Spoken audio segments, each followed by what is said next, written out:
video ako to si Madam Ernst. Sabihin, hindi marunong magluto sa mo. Magluto daw siya ng ampalaya kasi ano yan siya. Sa tagal niya kumilos pag-aalis ng mamalingke, naghihintay ng ampalaya. Kaya sabi ko, wag mong hintayin ng palayasin ka. Kaya ayan o, kaya akala niya, bili ng ampalaya. Ayan, may ampalaya tuloy. Kaya ayan, ito na ang kanyang ampalaya. Tingnan ko nga kung masarap ang maging luto ng kanyang ampalaya. Yan. Yan ang alamat ng ampalayasin ka. Oh. Kaya masarap yan kahit anong luto niyan, basta luto ng misis ko yan, masarap yan. Dapat lang. Siyempre. Yan. Oh, di ba? Magluto siya ngayon. Ng ampalaya. Ng ampalaya. Sige. Discuss lang natin to since napasadaan na rin lang ang kanyang impromptu na video ito eh. Medyo relax kasi kami ngayon kaya gawa ko video. Sa dami-dami ng ginagawa kasi hindi kami makapag-video man lang eh. Mga content creators na hindi makapagawa ng video. Anyway, ayan. Sa konting update ngayon, gumagawa si Ate Ernst ng ampalaya. Tandaan, huwag niyong hintayin ampalayasin kayo. Pag meron kayong gagawin, bilisan.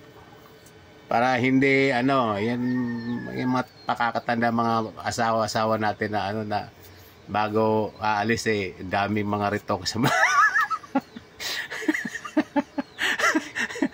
yung mga pautot sa mukha. Ayan. Grabe siya. Kaya kinakailangan, huwag kayong mag-ampalaya kasi bigla po yan, may dala-dalang ampalaya. Sabi ba kasi ampalaya? Bumili ng palaya. Sabi ko, ampalayasin ka. Hindi yung bumili ng ampalaya. Sabi ko, huwag mong hintay ampalayasin ka. Ganyan. Yan ang ampalaya. Palaya tuloy. Joke lang yan. Ulam namin na binibili sa baba na palengke pagkalayo-layo. Pero ito nakita dito ang yellow. Si Ate Ernst lang gumagawa ng yellow na maayos na kasi ako hindi ako makapag-pilipit ng plastic. Siyang gumagawa niyan. May nakaredy na naman na yellow kasi maganda na ngayon ang performance ng aming solar. Ayan.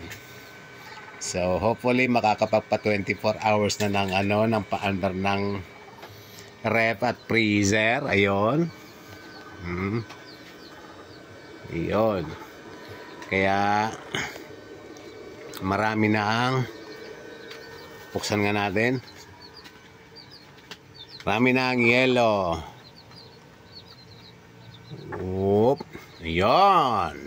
Di ba? Madamo. So dito pa yan, marami pang laman yan dito sa freezer. Ayan. Tagagawa niyang yellow yan, si Madam Ernst.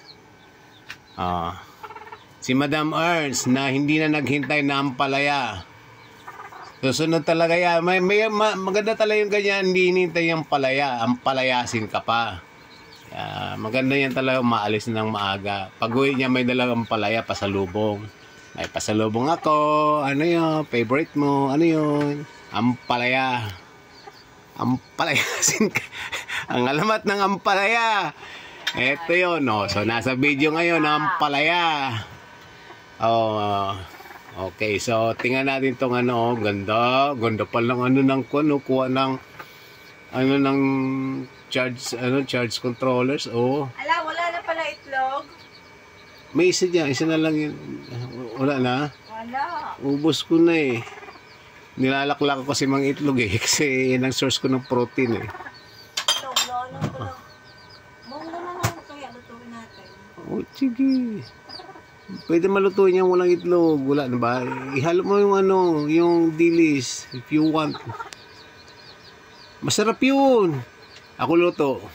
Ano naman siya Pag sinabi ng mister, wala talaga yan siya. Hindi maniwala. Pero makakita yan sa YouTube. Ay, sarap ng luto niya. Kita sa YouTube. Pag niluto niya. So, hindi ba sarap?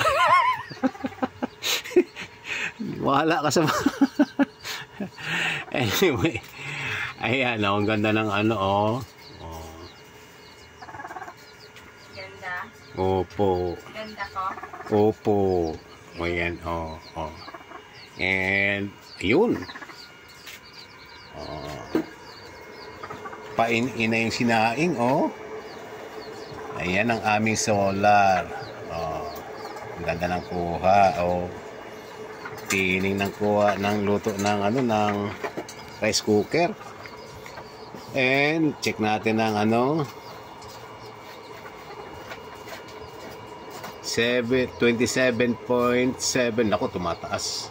Minsan nag-overcharge kaya pinapatay na lang.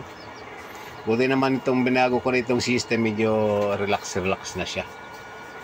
Malata ko pag nag-overcharge na siya, nagbi-blink yung ilaw ko. Ayan, so yun, nasama lang dito. Biglaan lang naman ako nag-video kasi medyo nakarelax ako ngayon. Konti lang mga ginawa, medyo bakuhan ako ng video si Mrs. kasi wala nang upload sa kanyang channel upload naman tayo.